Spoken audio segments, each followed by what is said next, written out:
લેવા પાછી ઉલટી કરીને સમર્થ શિષ્યો ની કરી શકે અને પછી એને છેલ્લે હવે કોઈ માણસને ગુરુ નહીં બનાવું, ભગવાન સૂર્યનારાયણને ગુરુ બનાવ્યા અને ગાયત્રીનો ઉપદેશ કર્યો.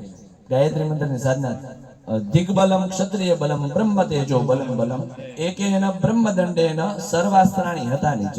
વિશ્વામિત્રને પછી ખબર પડી કે યાજ્ઞવલ્કે ખાલી એક દર્ભનો તણખલું લઈ ગાયત્રી મંત્રથી અભિમંત્રિત કરીને રાખ્યું ને તો વિશ્વામિત્રના બધા જ અસ્ત્રો છે ને એમાં સમાઈ ગયા. આવી ગાયત્રીની તાકાત.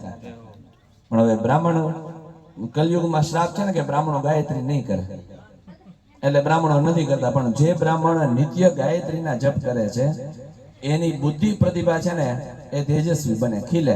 અને અત્યારે ઊંધું ચાલે છે, અમારે પાડોશી કેસ ને એમ અમારે કરવાનું છે. ઇતર વર્ણ જેમ કરે ને એમ બ્રાહ્મણ કરે છે, એમ નહીં. બ્રાહ્મણ યદ્યદ આચરતિ શ્રેષ્ઠ તત્તદેવેતરો જનઃ. જેમ શ્રેષ્ઠ વ્યક્તિઓ છે એ આચરણ કરે ને એની જેમ બાકીના બધા આચરણ કરવાનું હોય. તો આપણે સમાજને દિશા દર્શન આપણે કરવાનું, આપણે નહીં કરીએ તો બીજાને આપણે કેમ કહેશું? આ તમે કઈક વિષ્ણુ કરો, તમે કોકને કહેશું વિષ્ણુ કરો ભાઈ અમે કર્યો છે. તો બ્રાહ્મણે નિત્ય ગાયત્રીની ઉપાસના કરવાની અને તેજની ઉપાસના કરે ને તેજસ્વી બને. અને બુદ્ધિ, બ્રાહ્મણની બુદ્ધિ બગડીને એટલે સમજવાનું વિનાશ.